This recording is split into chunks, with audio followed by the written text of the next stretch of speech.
Chapter 44. My Thesis and the Baby Shower, 1994.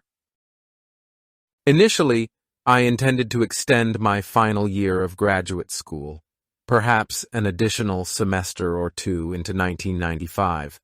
This would allow me to work, increase my earnings, and search for a job after graduation. I aimed for a smooth transition. However, the early autumn of 1994 brought a shift in my plans. My brother-in-law called from California, his voice urgent over the line.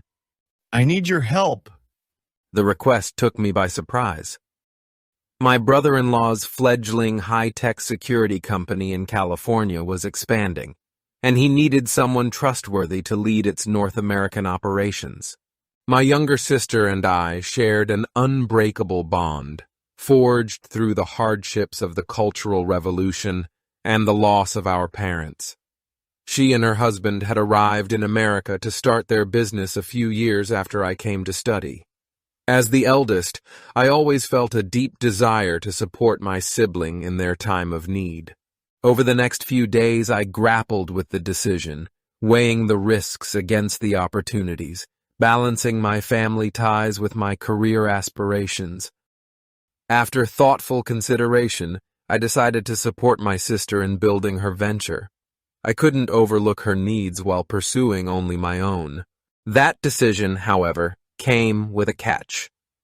To leave Kansas soon, I had to finish my thesis not in months, but in weeks. This meant researching, writing, revising, and defending a comprehensive graduate thesis before the year's end. Could I manage it? I walked into Dr. Daly's office, my heart racing, uncertain of his response.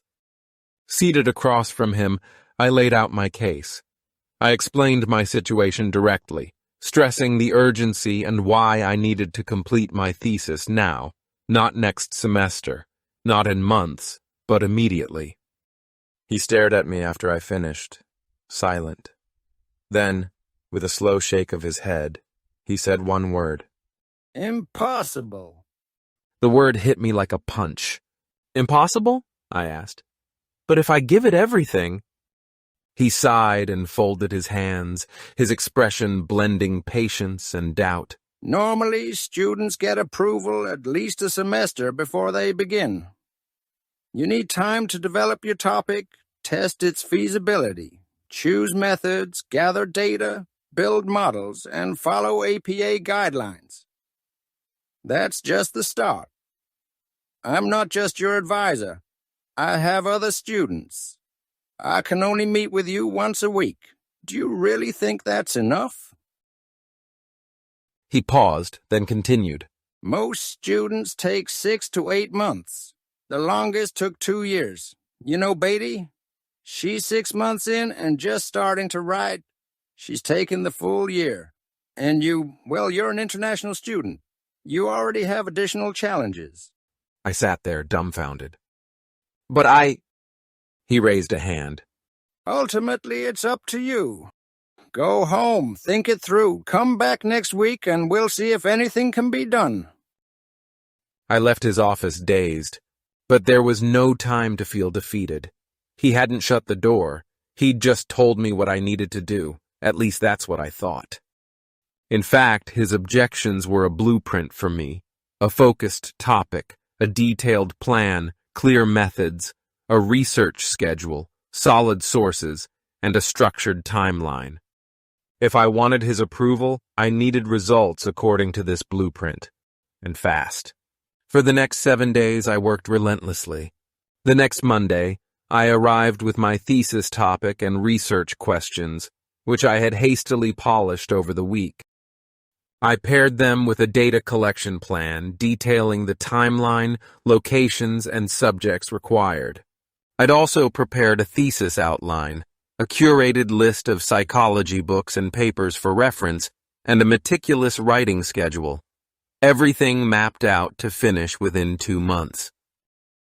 Dr. Daly kept his head down, slowly flipping through the thick stack of papers I had laid before him. His face betrayed nothing. Silence hung in the room like fog, broken only by the soft rustle of pages turning. I sat motionless, watching him, trying to read even the smallest flicker of response in his eyes. But there was nothing, just the same furrowed brow, the same inscrutable expression. Finally, he looked up. His voice was calm, almost offhand, but firm. "Come see me again next week," he said. "Do it this way. Just follow what you've said." I exhaled slowly. A weight lifted. Returning home that day, I sprang into action, mobilizing my only revolutionary comrade, June. She became my indispensable partner in this academic campaign. She took charge of logistics while I burned through books and statistical models. She distributed surveys, assisted in data collection, and became my full-time typist, spending long hours in the university library's computer lab. She carefully formatted page after page there, turning my mountain of handwritten notes and scribbled outlines into clean, structured prose. By the end, she had typed over 100 pages. The library became our sanctuary. Amid the quiet shuffle of pages and the warm glow of green-shaded reading lamps, we worked side by side, racing against time, chasing an American dream. Even our 7-year-old daughter, Lucy, joined the mission. She darted between bookshelves with innocent delight, eager to help her mother with whatever task she could. Every week I met with Dr. Daly to report my progress. With each visit, something shifted. Slowly, our meetings became less about my thesis and more about everything else. Chinese wine and antiques, the Cultural Revolution, Mao Zedong, revolutions old and new. His knowledge of China astonished me. It was as though he had lived through those decades himself. Our conversations wandered freely, yet his feedback on my thesis remained laser-focused, guiding me with an unexpected balance of rigor and trust. Somehow, against all odds, I finished the entire thesis in 6 weeks. Then came the final hurdle, the defense of my thesis. I entered the room bracing for the toughest academic battle of my life, but the defense went smoothly, almost unbelievably so. The professors were very nice. There were no challenges or setbacks, just thoughtful questions, calm nods, and approval. By the end of November, it was all over. I had done it. And Dr. Daly? He was no longer just my thesis advisor and professor. He had become something more, a mentor, a supporter, and, in the truest sense, a friend. On December 10th, 1994, just before leaving Fort Hays State University, I went to his office to say goodbye. When he saw me, his face lit up, not with his usual dry wit, but with something else, something softer. There was emotion in his eyes, restrained but unmistakable. Then, in his usual flat, measured tone, he said, "I've never allowed any student to finish their thesis this quickly except for you. You're the finest student I've ever had.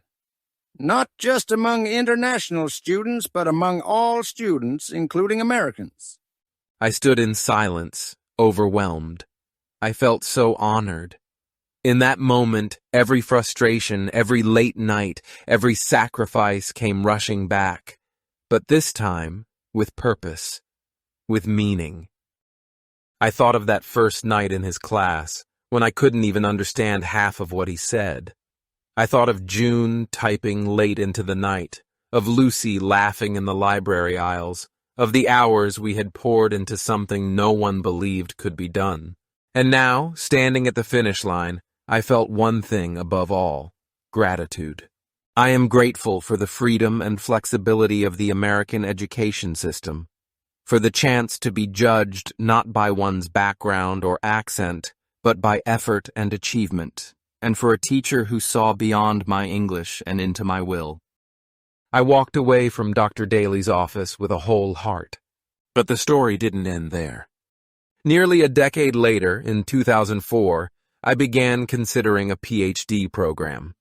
When the time came to request a letter of recommendation, One name immediately came to mind: Dr. Daly. I wasn't even sure if he was still around and remembered me, but I picked up the phone and called anyway. It went to an answering machine. To my surprise, he returned the call almost immediately. His voice sounded the same sharp, witty, infused with that same dry humor I had come to respect so deeply. "I've been thinking about you all these years," he said. "Of course I'll write you a recommendation letter." I smiled and felt warmth as I hung up. And I couldn't help but think of Ken, my old classmate who had once joked he would wait for Dr. Daly to retire or even die before starting his own thesis. Poor Ken would probably still be waiting if Dr. Daly were still working and alive. The thought made me laugh out loud. But more than that, I truly hoped Ken had found his way forward. He, too, had made peace with the struggle and carved out his place in this vast, unpredictable world of opportunity. Since Cynthia was born, the overwhelming experience of bringing another life into this world stirred something deep within me, something I couldn't quite name. Though I still didn't fully understand the religious messages the church friends shared with us, I felt perhaps for the first time that there was something sacred about life itself, something beyond science, beyond logic, beyond what I had been taught.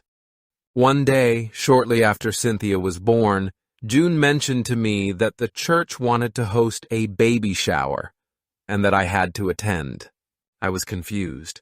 What do they mean by shower the baby? Why does the church want to bathe our child? June fumbled for an explanation. It was clear she didn't fully understand it either, but somehow she had already agreed. Fine.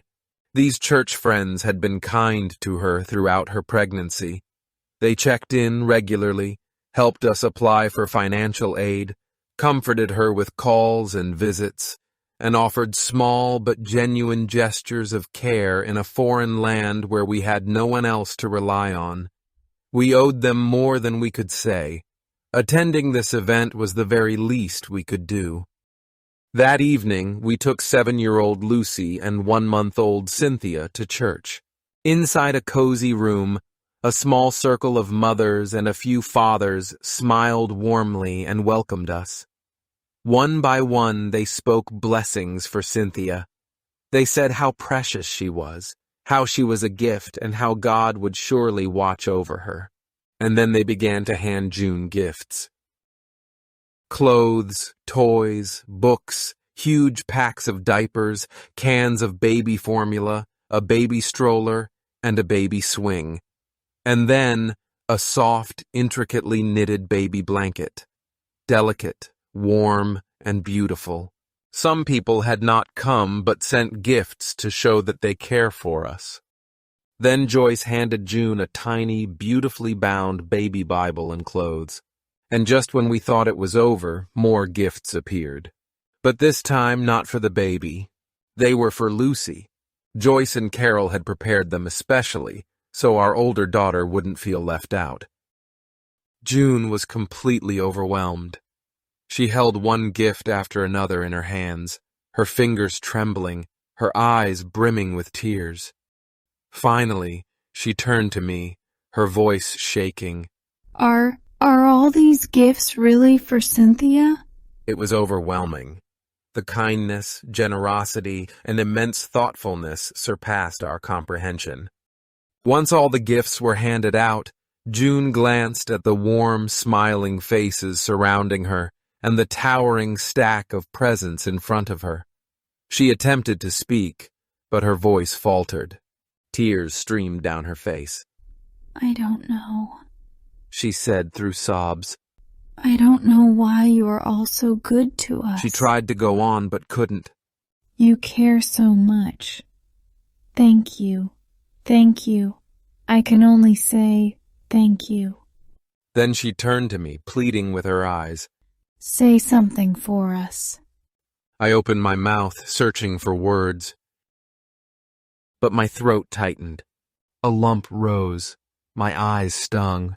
I took a breath and forced out the only thing I could manage. If it weren't for all of you, we probably wouldn't have Cynthia. The words came out quietly, but they hit me like a wave as soon as I said them. No Cynthia? The thought was unbearable. A life so precious, beautiful, and yet so easily could have never been. What if we had never encountered this kind of love? What if we had never experienced this level of unconditional kindness? That night, for the first time in my life, I truly understood something simple and profound. Love has the power to give life, and we had been given both. Even now, all these years later, June still keeps that baby blanket folded at the foot of our bed. A cherished memory. A reminder of what love, in its purest form, can do. We grew up repeating Mao Zedong's renowned words. There is no love without a reason, just as there is no hatred without a cause. This was our unwavering belief. Yet now, where we least expected to find love, in a foreign land, in a nation portrayed as an ideological foe, amidst diverse races, cultures, and beliefs, we discovered that love seemed devoid of reason. It was a love that transcended nationality, politics, and culture, a love we never imagined possible. If such love was genuine, where did it originate? As I finished my degree and prepared to go to California, I felt compelled to thank the church for all it had done for us. One evening, I turned to June and suggested, "Why don't you inform the pastor that we'd like Lucy to be baptized?" I viewed this as a meaningful way to show our appreciation. The church had supported us immensely. Wasn't it only right to give something in return? Moreover, instilling faith in a child would be beneficial, teaching her kindness, morality, and compassion. As for me, I had no intention of believing anything myself. My old beliefs had already crumbled, and I had no interest in adopting new ones. I knew how to be a good person. I didn't need faith for that, or so I thought. June returned home from church the next Sunday with a strange, awkward smile. I looked at her curiously. What happened? She hesitated, then said, "The pastor said Lucy is too young to be baptized." I frowned. What?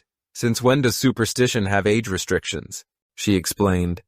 "The pastor said a child must be old enough to understand the truth. Faith is a personal decision, so she should grow up and choose for herself." I was stunned. Wait, what? Wasn't religion supposed to prey on people when they were young and impressionable? Wasn't it about indoctrination, getting them early before they could think for themselves? If you wait until they can think for themselves, wouldn't that expose all the flaws in their teachings? This didn't make sense. It was completely the opposite of what I had expected. And then June dropped another bombshell. "But they said I can be baptized." I nearly dropped my tea. You? She laughed nervously. I stared at her, completely dumbfounded. What? You're telling me you to be baptized? We had tried to offer our child to the church, and somehow they took my wife instead. You got scammed. I felt hopeless and started teasing June. Do you even know what you believe in? June, ever honest, replied, I don't know, but I feel they are really good people." I had nothing to say because I couldn't deny that it was true. And then, the next thing shook me even more. June told me that the entire church was organizing a month-long fundraiser to help us financially as we transitioned out of Hays. I was speechless. I had no words left. Talking about love, kindness, and generosity is one thing, but living out those values and giving selflessly is quite another. While the awareness of life's sacredness and transcendence is thoughtful, witnessing love in action, a love that asks for nothing in return and is dedicated to the weak and struggling, is truly extraordinary. This love transcends mere emotion or moral claims. It represents a shared effort, a movement. I understood the immense difficulty of such a feat. It seemed utterly impossible, and yet here it was, unfolding right before me. How could this ignorant superstition, this declining religion, this opiate for the masses, this imperialist instrument exist in reality? The things I had been taught to reject had revealed something profound, grand, and deeply human. In the harsh realities of life, where cold truths often prevail, we found warmth. In moments of doubt, where despair loomed, we discovered hope, not through ideology or grand gestures, but through the quiet, steadfast love of these Christians. Christians! I had once believed love required a motive, that every act of kindness carried a hidden agenda. Good deeds, I had thought, always came with a price, and pure, unconditional love was a comforting myth, beautiful but unreal. Yet now, I wasn't so certain. What was the source of this love genuine, selfless, unyielding, and constant? If I could not name it, perhaps it's time to ask the deeper questions, the ones that would lead us to truth. Thus, June was baptized and embraced Christianity. In the pews of North Oak Community Church in Hayes, I watched her step into the baptismal pool. Her bright, sweet, and unwavering smile was the same one I had cherished for years. Today, however, it was accompanied by tears that sparkled in her eyes, as if something profound within her had been stirred to life. I felt startled and uncertain about what this moment signified. Yet, as I sat there, a strange and unsettling current began to stir within me, pulling me in. It was as if my soul stood on the brink of uncharted territory, gazing into the vast unknown, a realm that felt alien and oddly familiar, illuminated by light yet cast in shadows. What was this? Was there something here? Something hidden, something waiting that I had never dared to see? In that silent void, a deafening thunder roared. A storm was brewing, a storm that would shake my soul. A real storm was coming.